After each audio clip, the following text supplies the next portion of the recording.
বিসমিল্লাহির রহমানির রহিম। কেমন আছো হাতিয়া রেজিডেন্স স্কুলের শুভাকাঙ্ক্ষী সুপ্রিয় শিক্ষার্থীবৃন্দ এবং প্রতিদিনের দর্শক মণ্ডলী, আশা করছি ভালো আছো। সবাইকে হাতিয়া রেজিডেন্স স্কুলের পক্ষ থেকে এই লাইভ ক্লাসে সুস্বাগতম। আমি আব্দুল করিম, সিনিয়র শিক্ষক, নোয়াখালী উচ্চ বিদ্যালয়, সদর, নোয়াখালী। আসসালামু আলাইকুম ওরহমতুল্লাহ। হাতিয়া রেজিডেন্স স্কুলের নবম ও দশম শ্রেণীর ব্যবসা শিক্ষা বিভাগের শিক্ষার্থীদের জন্য আমি রুটিন অনুযায়ী আজকে নবম ও দশম শ্রেণীর হিসাব বিজ্ঞান বই নিয়ে হাজির হয়েছি।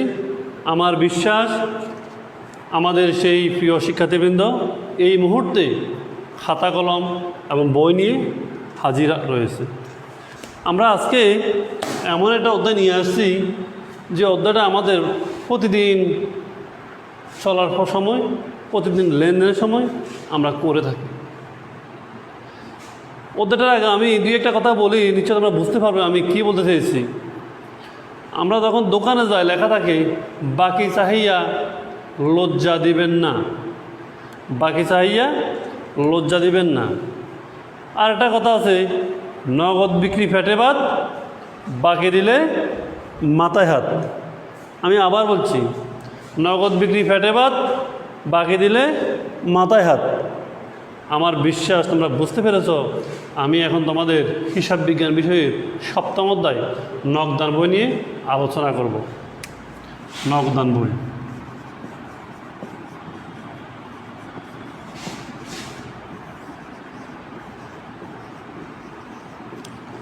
আচ্ছা, প্রথমে আমরা জানব হোয়াট ইজ ক্যাশ বুক।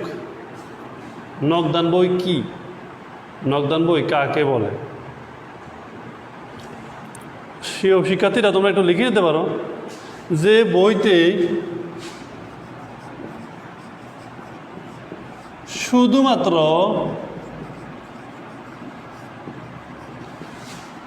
নগদ লেনদেন লিপিবদ্ধ করা হয়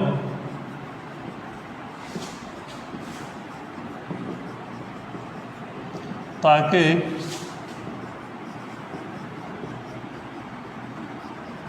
নগদান বই বলে।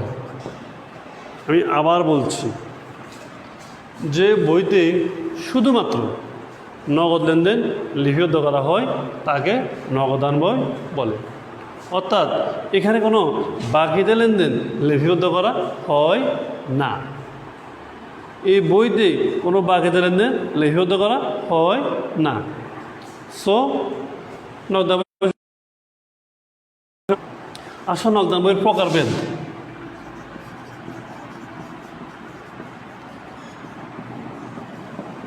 প্রকারভেদ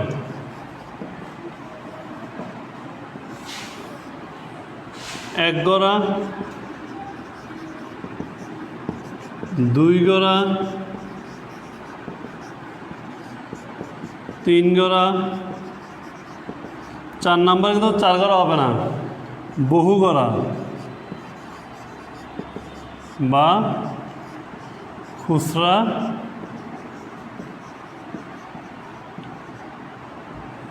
নগদান বই। বহু গড়া বা খুচরা নগদান বই। তাহলে নগদান বই কত প্রকার? 4 প্রকার।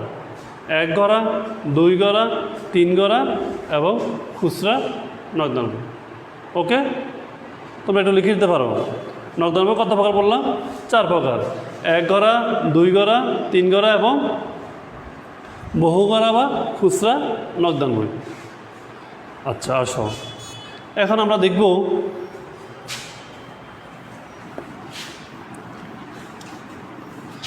নগদান বই করার নিয়ম।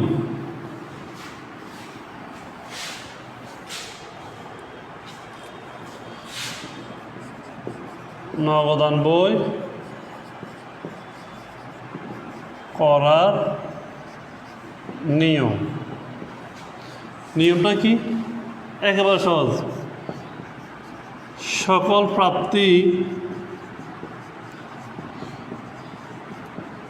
ডেবিট দিকে 2 সকল প্রদান ক্রেডিট দিকে। 3 চেকে লেনদেন হলে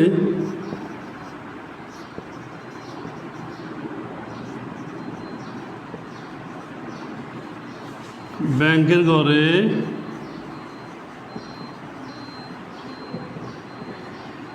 টাকা বসিবে। চেকে লেনদেন হলে ব্যাংকের ঘরে টাকা বসিবে। 4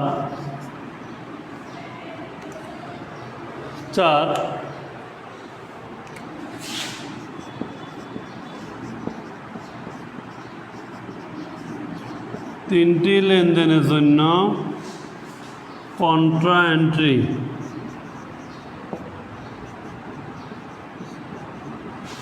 বা বিপরীত দাখিলা দিতে হয়।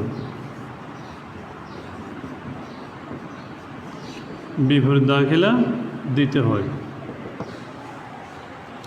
3টি লেনদেনের জন্য কন্ট্রা এন্ট্রি বা বিপরীত দাখিলা দিতে হয়। আচ্ছা, সে 3টা কি কি? নগদ টাকা ব্যাংকে জমা দিলে, অফিস বা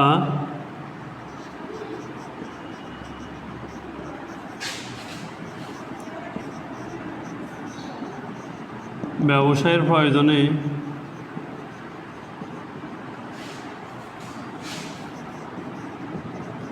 ব্যাংক হতে নগদ টাকা উত্তোলন করা হলে। 3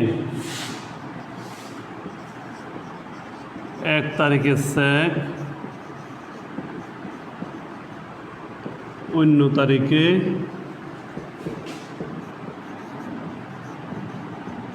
ব্যাংকে জমা দিলে।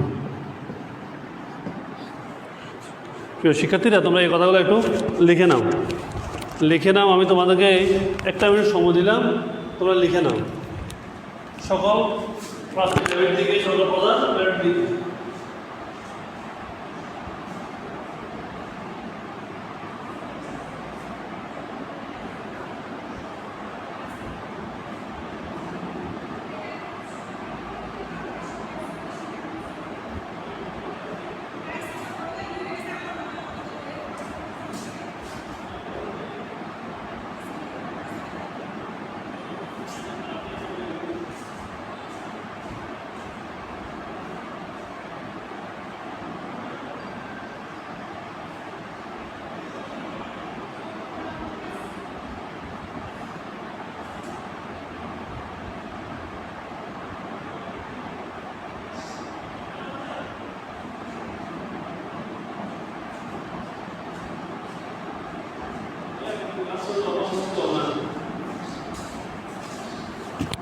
তাহলে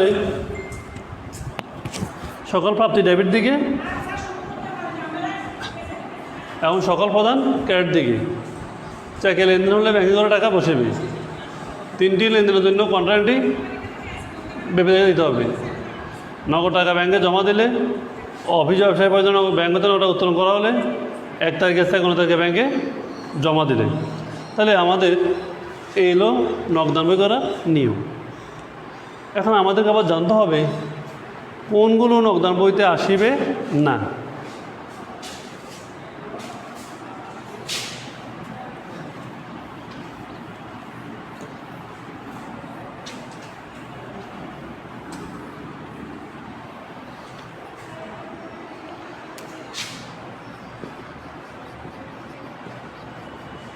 কোন কোন লেনদেন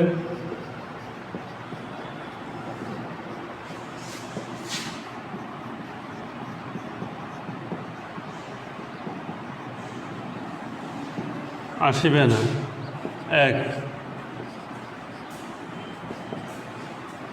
বাকিতে লেনদেন। 2 2 অবশ্যই 3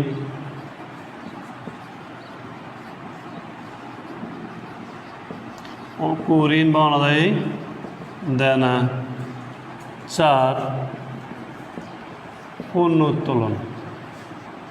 তাহলে দেখো আমরা কি লিখছি, কোন কোন লেনদেন আমরা নগদানের মধ্যে আসবে না, অধিকাংশ ক নাম্বার কিন্তু এটা আসে, সেগুলো আমি লিখে দিলাম। প্রথম কথা হলো বাকিতে লেনদেন আসবে না, কারণ আমরা আগেই বলেছি যে বইতে শুধুমাত্র নগদ লেনদেন লিপিবদ্ধ করা হয়, যে বইতে শুধুমাত্র নগদ লেনদেন লিপিবদ্ধ করা হয় সেটা হচ্ছে নগদান বই। যেহেতু শুধুমাত্র নগদ লেনদেন, সুতরাং বাকিতে লেনদেনের কোনো সুযোগ নেই। এরপরে অবচয়, সেটাও আসবে না। কুঋণ, তোমরা জানো বাকিতে বিক্রয় যে টাকা আদাযোগ্য নয় সেটা হলো কুঋণ, সেই কুঋণ বা আদায় দেনা আসবে না। তারপর সব পণ্য উত্তোলন, যেহেতু নগদান বলতে নগদ লেনদেন হিসাব, এখানে কোনো পণ্য উত্তোলন আসবে না। আমরা এই ধরনের লেনদেনগুলো দেখলে সেগুলো নগদান বইতে আনবো না, নগদান বইতে সেটা আসবে না। ওকে,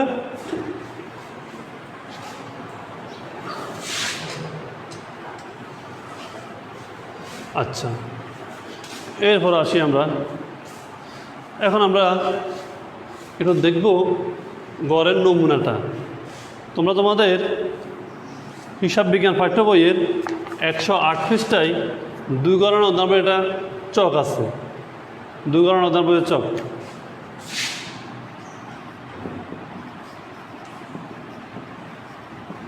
দুগড়া নগদান বই, দেখো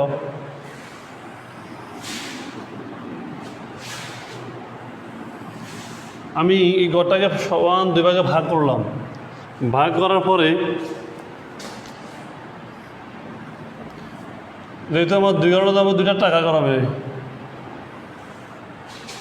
এরপর আমার খতিয়ান পৃষ্ঠ 52 তারিখ,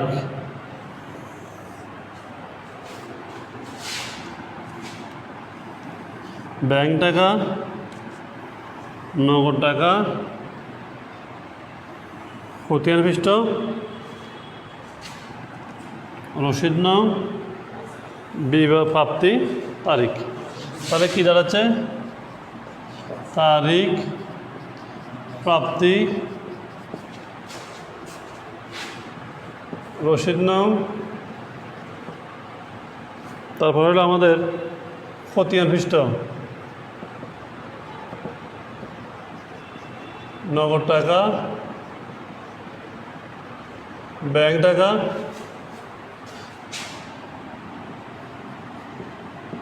তারিখ, প্রদান, 52 খতিয়ান পৃষ্ঠ, নগদ টাকা, ব্যাংক টাকা।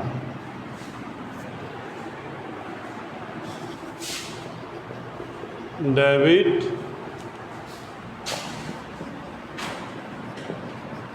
ক্রেডিট।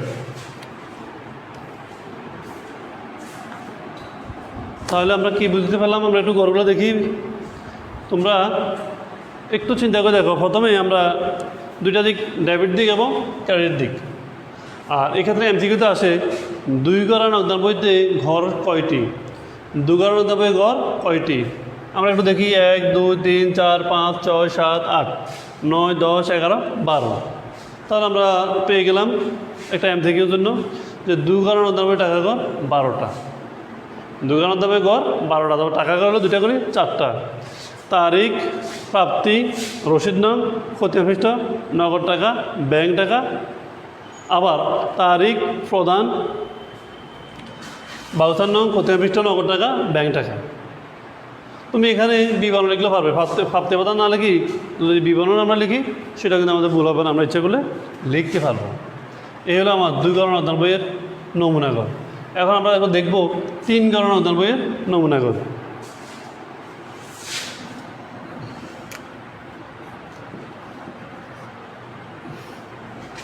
তাহলে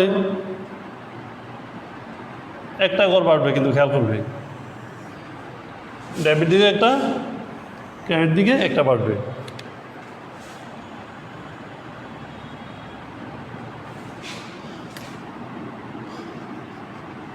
খতিয়ান পৃষ্ঠ 52, তারপর হলো আমার বাট্রা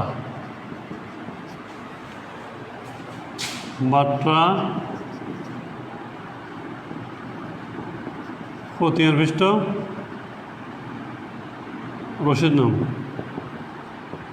হ্যাঁ, তোমরা এখন 3 গণনা দাবে ঘরটা একটু সবাই হাতে তুলে নেবে। 3 গণনা দাবে ঘর, তাহলে ব্যবধানটা আমাদের যেটা দেখা পড়ে।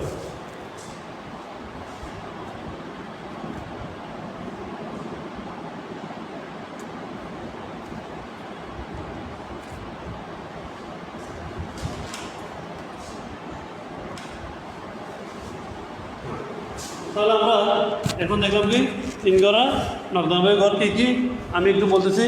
তারিখ, প্রাপ্তি, রসিদ নাম, খতিয়ান পৃষ্ঠ, বাট্রা, নগদ টাকা, ব্যাংক টাকা। তারিখ, প্রদান 52, খতিয়ান পৃষ্ঠ, বাট্রা, নগদ টাকা, ব্যাংক টাকা। এই হলো আমাদের 3 গড়া নকদান বইয়ের। আচ্ছা, কী কী আমরা আলোচনা করলাম? নকদাবে করবো কীভাবে, এরপরে কোনগুলো নকদাবে আসবে না, তারপর দিলাম কি কয়টা লেনদেনের জন্য, অর্থাৎ কোন লেনদেনে আমরা কন্টেন্টে দিব, আমরা এগুলো আলোচনা করলাম। এখন আমরা পাঠ্য বইয়ের একটা অঙ্ক নিয়ে আলোচনা করব। দেখি আমরা সবাই পাঠ্য বইটা হাতে নিই। তোমাদের 7ম অধ্যায়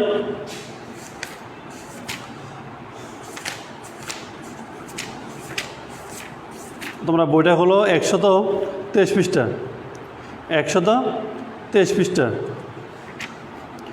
আচ্ছা, আসো এখন আমরা প্রশ্ন উল্লেখ যদি থাকে 2 গড়া, যদি উল্লেখ থাকে 3 গড়া, তখন 3 গড়া করবো। কিন্তু এমন কিছু প্রশ্নকর্তা আছেন অনেক অভিজ্ঞ, যারা সেটা উল্লেখ না করে বলে উপযুক্ত গড় বিশিষ্ট একখানা নকদান বই প্রস্তুত করো।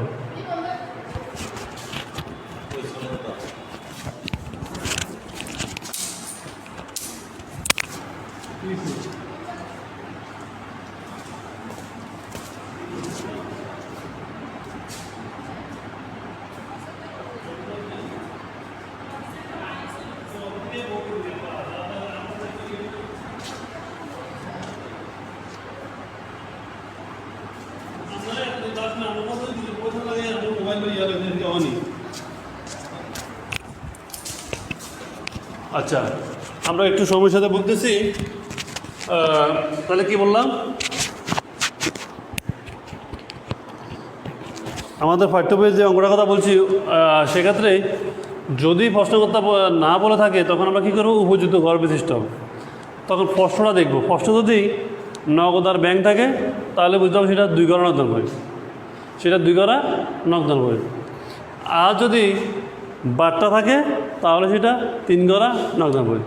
তাহলে বাট্টা না থাকলে 2 গড়া, আর বাট্টা থাকলে হবে কি 3 গড়া। ওকে, আচ্ছা, এখন 7 নম্বর অঙ্কটা আমরা একটু দেখব। দেখো 7 নম্বর অঙ্কে খ নম্বরে বলছে উপযুক্ত 1, 28, 29 ও 31 তারিখের লেনদেন দ্বারা 3 গড়া নকদান প্রস্তুত করো। 1 তারিখ নগদ উদ্বৃত্ত 30,000 টাকা, ব্যাংক জমা দেখত 25,000 টাকা। তাহলে আমরা নগদ দিতে আসবো ডেবিট দিকে। 2017 জানুয়ারি 1 ব্যালেন্স বিডি 30,000 টাকা।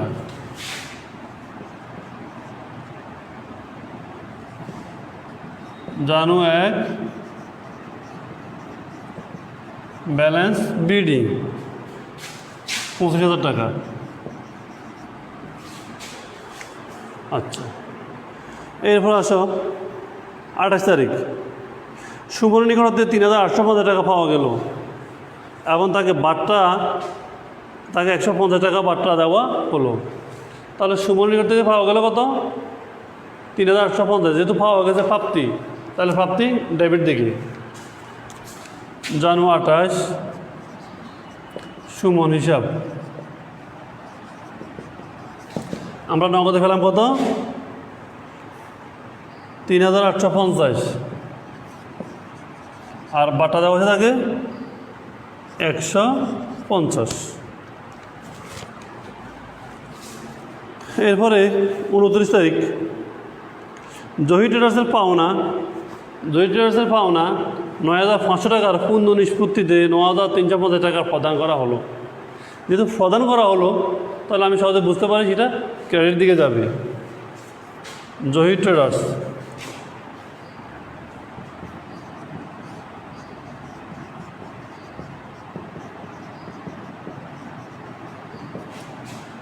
জহির ট্রেডার্স, তাহলে সে টাকা পাইতো কত? 9,500। সে টাকা পাইতো 9,500, কিন্তু টাকা দেওয়া হয়েছে কত? 9,350। 9,350। তাহলে দেখো সে পাইতো 9,500 টাকা দেওয়া হয়েছে 9,350, তাহলে কম দেওয়া হয়েছে কত? 150। সে 150 আমরা কম দিছি, সে 150 টাকা হলো আমাদের বাট্টা। এই তাহলে আমরা যে কোনো অঙ্ক প্রথমে দেখব কি প্রাপ্তির দিকে যাবে না প্রদানের দিকে যাবে, সেটার জন্য চিন্তা করবো তাকে কি পাওয়া গেছে নাকি দেওয়া হয়েছে। যদি পাওয়া যায় তখন প্রাপ্তি, আর যদি দেওয়া হয় তখন হচ্ছে প্রদান। প্রথম রেটগুলো দেখুন তো, যদি পাওয়া যায় তাহলে হচ্ছে প্রাপ্তির দিকে, আর যদি দেওয়া হয় তাহলে হচ্ছে কি প্রদানের দিকে। এরপরে আমরা কি করব, আমি জাস্ট তোমাদের দেখিয়ে দিচ্ছি আজকে। এই বাট্টা 150, আর এখন এদিকে বাট্টা 150 যোগ করব। যোগ করতে গিয়ে দেখব কি আগে কি প্রাপ্তির দিকে যোগ করবো নাকি প্রদান যোগ করবো। সেক্ষেত্রে নগদ, দেখো নগদ কোন দিকে বেশি, নগদ ডেবিট দিকে বেশি আছে। 30,000, তাহলে 33,850। 33,850 এই টাকাটা আমি এখানে বসিয়ে দিলাম, 33,850। আর আমার ব্যাংক কোন দিকে আছে? বেশি আছে, দেখো ব্যাংক বেশি আছে এদিকে, আমি এদিকে রাখলাম ব্যাংক, আবার এটাকে দিকে নিয়ে আসলাম।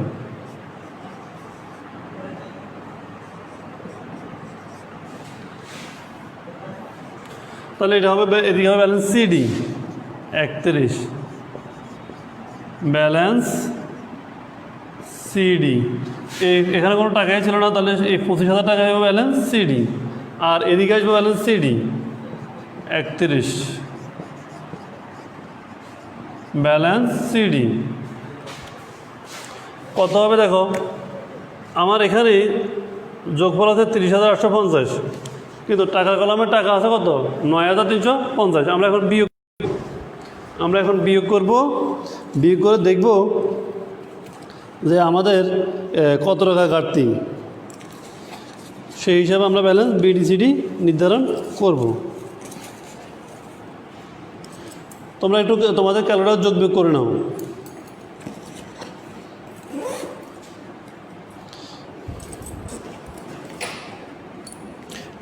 আমি ক্যালকুলেটর যোগ করতেছি, দেখতেছি তোমরা একটু তো ক্যালকুলেটর করি না তোমাদের ক্যালকুলেটরে।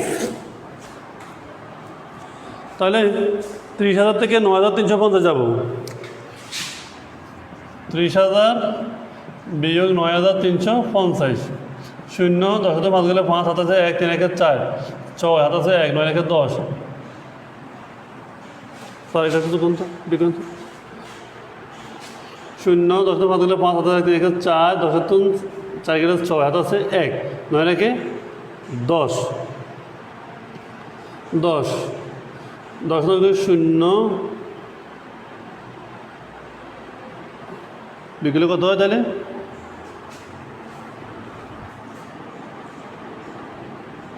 30,000 বিয়োগ 30,850, সরি 30,850 বিয়োগ 9,350, 0 0 8 3 গেলে 5,